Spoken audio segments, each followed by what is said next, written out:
Olá, minha gente, estamos aqui de volta para mais uma aula de introdução à história do cristianismo, basicamente história do cristianismo. Hoje a nossa temática vai versar um pouco sobre a vida e obra desse grande santo da história da igreja, desse grande personagem da Igreja Católica medieval, especificamente. Tá? Hoje nós vamos versar um pouquinho sobre a história de São Bento, que é considerado coluna da igreja, né? Padroeiro da Europa, padroeiro da Alemanha, né? Bento de Núrcia, aliás, que nasceu em Núrcia, lá em 480, Núrcia, que era um território ostrogótico, do reino ostrogótico, tá? Hoje atual Itália, né? E morreu lá em 547, lá no Monte Cassino, foi canonizado em 1220. Vamos olhar um pouquinho quem é esse personagem histórico que tanto contribuiu para a consolidação dos ideais cristãos pós-queda do Império Romano. Vamos lá. Então, como eu disse, a Idade Média é um período que foi tradicionalmente delimitado com ênfase em eventos políticos. Se você está tendo algum curso comigo, se você está vendo os vídeos acompanhando na internet, se você está mesmo fazendo um curso de História do Cristianismo, seja na universidade, seja fora da universidade, ou mesmo se você comprou esse CD, agradeço mais uma vez a oportunidade de entrar na sua casa. A gente tem que entender primeiro o contexto de Bento, né? De São Bento. São Bento está no contexto de Idade Média, queda do Império Romano, tá? E Idade Média começa com esse slide aqui. Iniciou com a desintegração do Império Romano do Ocidente, que foi fundado no ano 27 a.C., mas a cidade de Roma 753 anos antes de Cristo. Esse império acaba no século V, aproximadamente no ano de 476, tá? E também tem o Império Romano do Oriente, aí que vai até 1453. Então eu estou falando especificamente da queda do Império Romano do Ocidente, da invasão da cidade de Roma pelos visigodos, pelos ostrogodos, né, por todos esses povos que circunvizinhavam o Império Romano e foram expulsos pelo próprio Império para que o Império tivesse todo esse aparato de governança gigantesco. Esses povos foram expulsos e depois eles retornaram e tradicionalmente se dá esse dizer como invasões bárbaras, né? Vamos lá. E sem dúvida nenhuma a gente tem esse período, né, chamado período da Idade das Trevas, né, muito complicado, porque o francês iluminista, lá no século XIX, ele vai cunhar o termo Idade Média. Tá? Mesma coisa. Como é que foi o vídeo do Bruno sobre lá o São Bento? Foi um vídeo muito legal. Foi um vídeo ruim. Foi um vídeo médio. O termo é altamente pejorativo. O que seria a Idade Média? Seria um período de transição entre o Renascimento e o mundo antigo. Quando eu chego lá no mundo moderno e eu falo renascimento, significa que ora estava vivo, morreu e renasceu. E a morte do pensamento, segundo o iluminismo, segundo os iluministas, é justamente na Idade Média. Claro que não é bem assim, né? A Idade Média é um período de transição, um período complicado, principalmente nos primeiros 50 anos, e depois as coisas vão entrando aos poucos no seu eixo. Tá? E aí que tem o papel de levar a transmissão da fé, uma fé antiga, uma fé romana e grega, uma fé na pessoa de Jesus, para os povos bárbaros. Quem faz isso é o nosso personagem de hoje, é Bento, né? Claro que tem a Idade das Trevas e quem geralmente paga o pato é o cristianismo e a Igreja Católica, né? O cristianismo e a Igreja Católica, que para pessoas desavisadas são, sem dúvida nenhuma, os maiores bodes expiatórios da história da humanidade. É muito comum você encontrar pessoas defamando ou o cristianismo como um todo ou a Igreja Católica, porque existe um desconhecimento muito grande do que seja a Igreja Católica. Tá? Tem um cardeal que é agora beato, né? Bem-aventurado, se não me falha a memória, e ele fala o seguinte: eu não conheço 10 pessoas que odeiam a Igreja Católica, mas eu conheço uma multidão que odeia, o que acha que é a Igreja Católica. Então, nesse processo de construção da história do cristianismo, a gente tem essa desintegração desse Império Romano, que eu disse para vocês, o esplendor romano, né? A gente tem aqui o auge do esplendor romano já na era cristã, no ano 98 ao ano 117, com o imperador Trajano, né? Trajano vai ser o máximo de avanço do Império Romano. A gente tem da Britânia à Mesopotâmia, né? Todo o domínio romano. A gente tem o Mar Mediterrâneo, o Mar Egeu, todos os mares e as rotas comerciais dominadas pelo romano, só que esse império acaba, né? Existe o saque dos vândalos em 455 e em 476 esse império acaba. Esse império grandioso, né? Gigantesco, Roma, que era uma cidade já antiga, né? Era uma cidade sensacional, que tinha milhares de habitantes, né? Então, uma cidade gigantesca. Interessante que até hoje o aqueduto e os esgotos romanos foram projetados por Júlio César, aproximadamente no ano 50 anos antes de Cristo. Funcionam até o dia de hoje. Então, Roma, sem dúvida nenhuma, era um grande esplendor do mundo antigo. E esse império acaba, tá, com a invasão dos visigodos, dos ostrogodos, dos vândalos, dos francos, de vários povos que estavam ali em sua circunvizinhança. E esse grande esplendor se torna uma fazenda, né, basicamente. Esse território se torna um território agrário, tá? E a gente tem basicamente a Idade Média. E eu te indico, você que está vendo esse videozinho sobre São Bento, que você vá no meu canal no YouTube e pegue lá, resumo sobre a Idade Média, que eu falo 40 minutos sobre a Idade Média. Hoje o nosso foco não é apenas a Idade Média, mas é um personagem da Idade Média, do iniciozinho da Idade Média. A gente costuma dizer que é a alta Idade Média, isso quer dizer, o início da Idade Média, não a baixa Idade Média. A alta Idade Média é o início dela lá em 476. Baixa Idade Média é a partir do ano 1000, ano 1200, tá? E a gente tem os castelos medievais e a gente tem o nosso personagem Bento de Núrcia, tá? Lá em 480. Vamos lá falar um pouquinho de São Bento. Aqui a gente tem um pouquinho da cronologia, o nascimento de Bento Escolástica, Escolástica irmã de Bento, né? Aproximadamente no ano 497 ele vai para Roma, né? Retira-se para ser monge, né? Em Subiaco, e é iniciado a vida monástica e fica 3 anos num eremitério, numa caverna muito inóspita. Ele é introduzido à vida monástica pelo um monge chamado Romano, né, que é um grande irmão dele. Ele cita esse monge várias vezes. E durante esses 3 anos, pessoas lá no Monte Subiaco, na Itália, né, pessoas descobrem ele e vê que ele é uma pessoa muito sábia e começa a ter peregrinação para ir lá falar com o monge, falar com o eremita.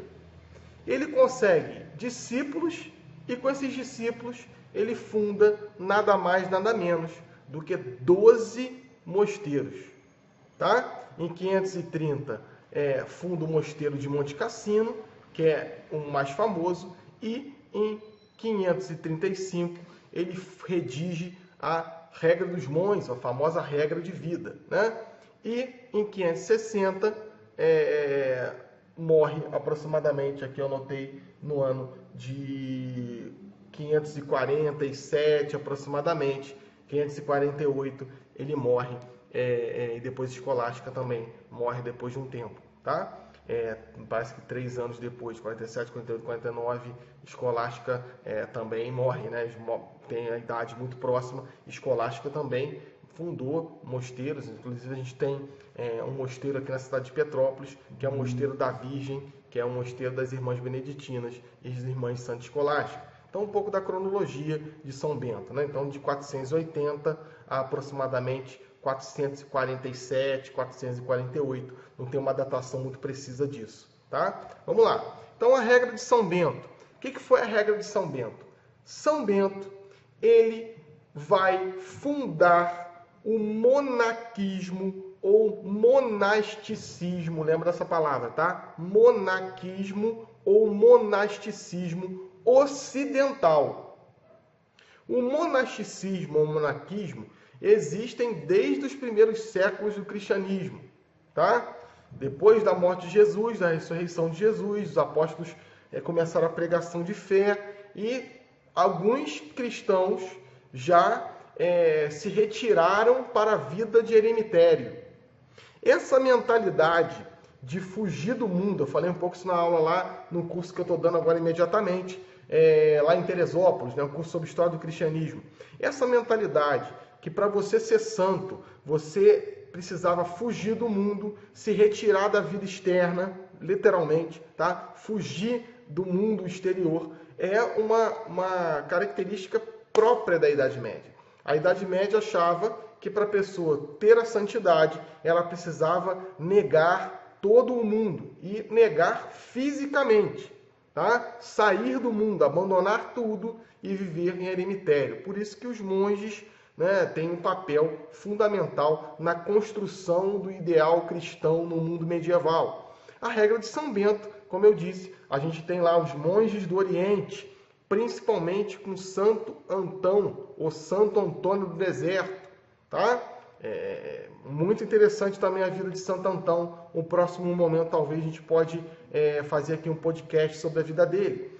São Bento, com essa regra de vida, ele vai instituir o monaquismo ocidental. Então, ele basicamente é o pai de todas as ordens regulares. O que é uma ordem regular? É uma ordem que vai seguir uma regra de vida de seu fundador. Sem dúvida nenhuma, São Bento é o primeiro a intuir essa maneira de organização eclesiástica e funda uma regra de vida baseado numa premissa.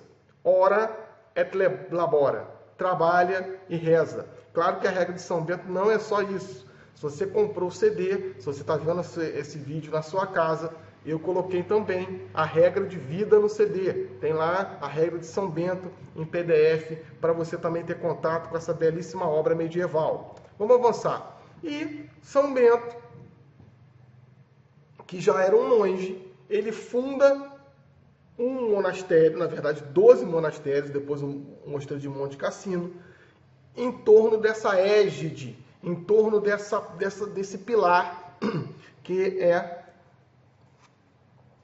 a sua regra de vida, tá? E a gente tem os monges copistas. Ele, na própria regra de vida, ele vai dando quase que uma hierarquia monástica. Ele vai mostrando o que é um monge tal, o que é um monge tal, o que é um monge tal. E tem os monges copistas, né? E aí eu coloquei esse slide, que vai ser o slide que a gente vai tentar explicar, basicamente, né, qual que é o papel do monge, qual que é o papel de São Bento na história do cristianismo. Então vamos retornar aqui um pouquinho. Eu tenho Bento, eu tenho a regra e eu tenho os monges.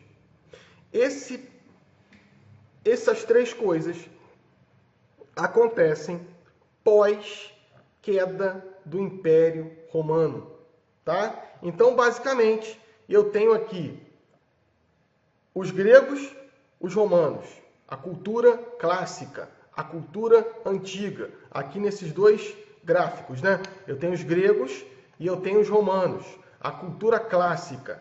E eu tenho o cristianismo, que converte esse império, que incorpora, a cultura greco-romana, que vai incorporar toda a estrutura romana, que vai incorporar a filosofia grega.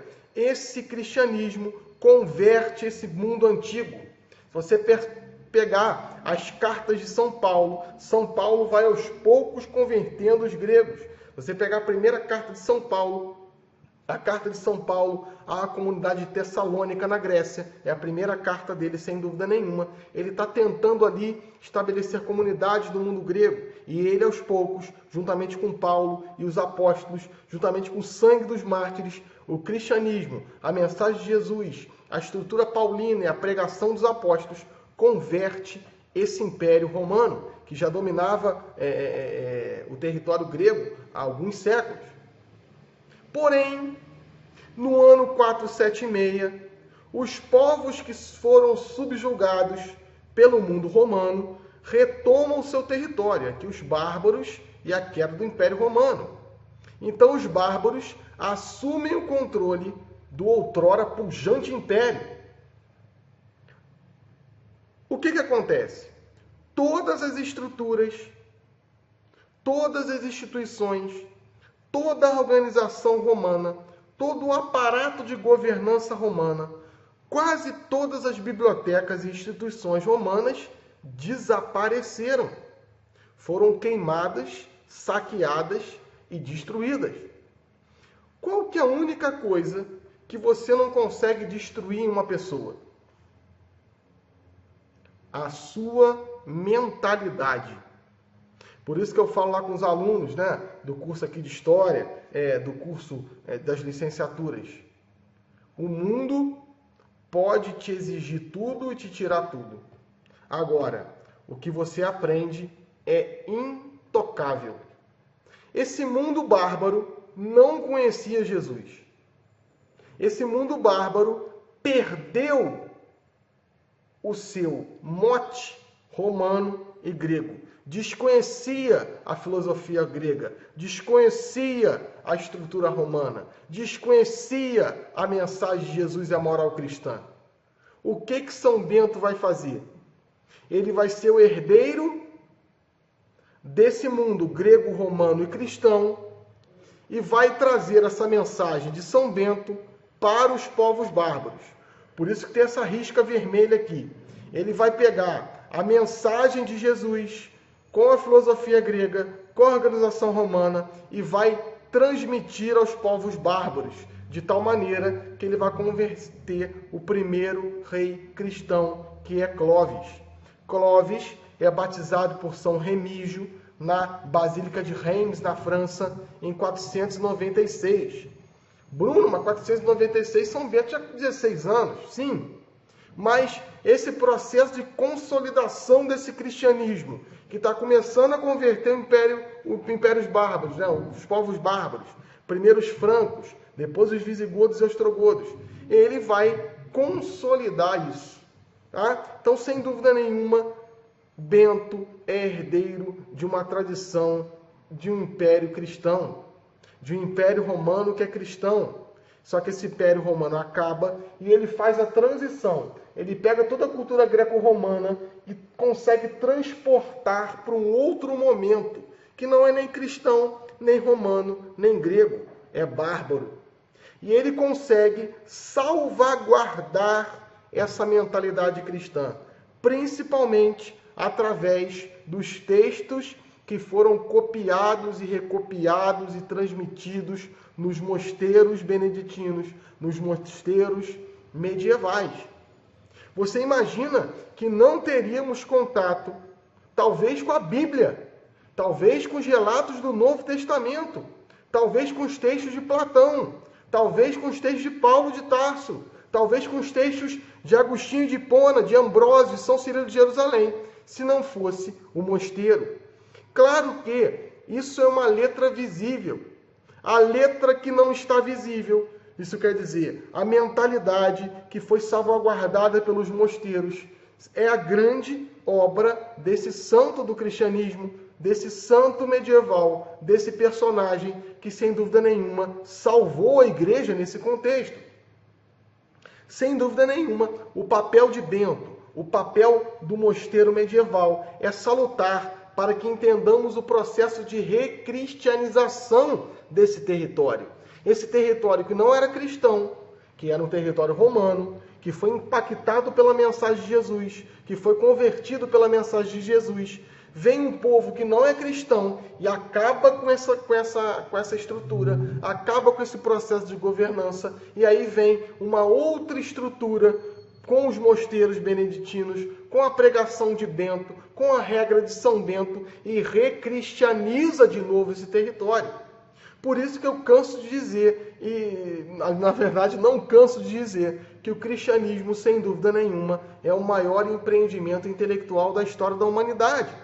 Porque pegou tudo que o homem tinha de bom, pegou toda a filosofia grega, pegou toda a filosofia romana, inclusive aspectos do mundo bárbaro, e formulou um cristianismo que chegou até a gente. E esse cristianismo só chegou até a gente. Esse cristianismo só é conhecido. Eu só tenho aqui em minhas mãos as Sagradas Escrituras, em todo o seu corpo e todo o seu aparato, porque isso foi salvaguardado dos mosteiros.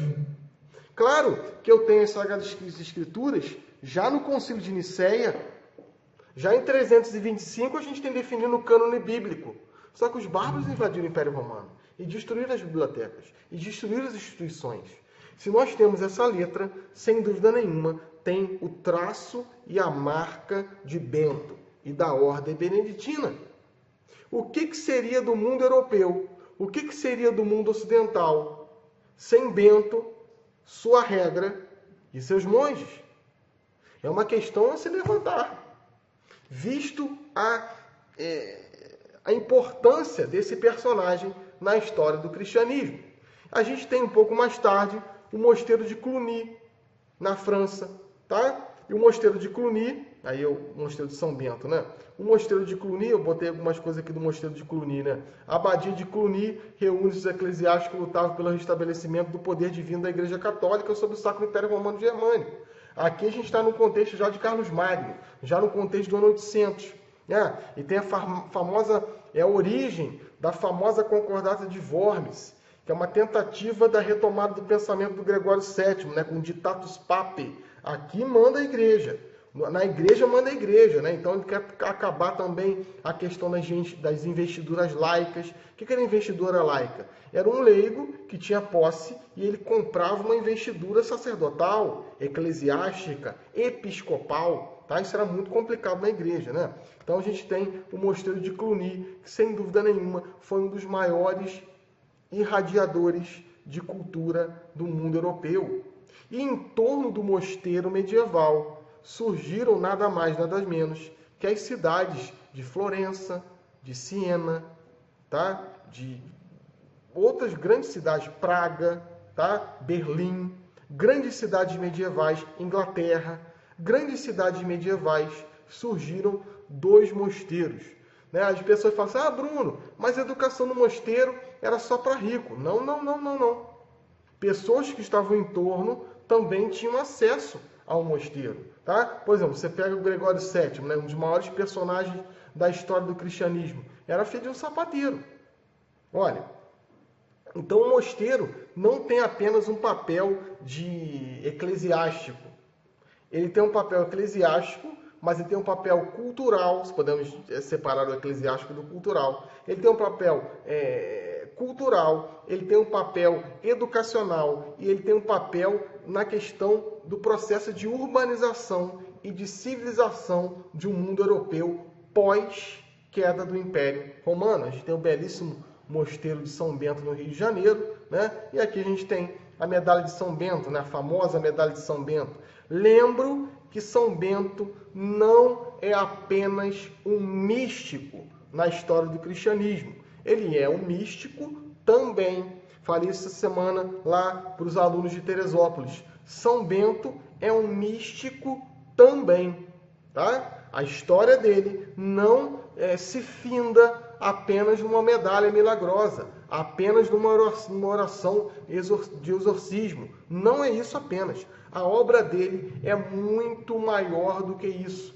A obra dele, sem dúvida nenhuma, é de salvaguardar a mentalidade cristã e os ideais cristãos num mundo que está se desmantelando, num mundo que está acabando, num mundo que tinha uma estrutura romana altamente organizada e esse mundo se esfacela.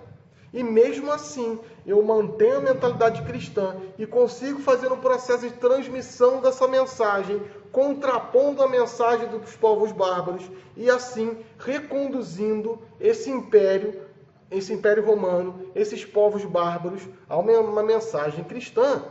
Sem dúvida nenhuma, é Bento de Núrcia que vai apresentar o cristianismo aos povos bárbaros. E se hoje nós somos cristãos, e se hoje a Europa tem um legado cristão, né? Falar que hoje a Europa cristã é um pouco complicada, mas se hoje nós temos um legado cristão, sem dúvida nenhuma, se deve a Bento, a sua regra e a sua ordem. Né? Então, nós vamos parando por aqui, né? Se aprofunde nessa mentalidade, né?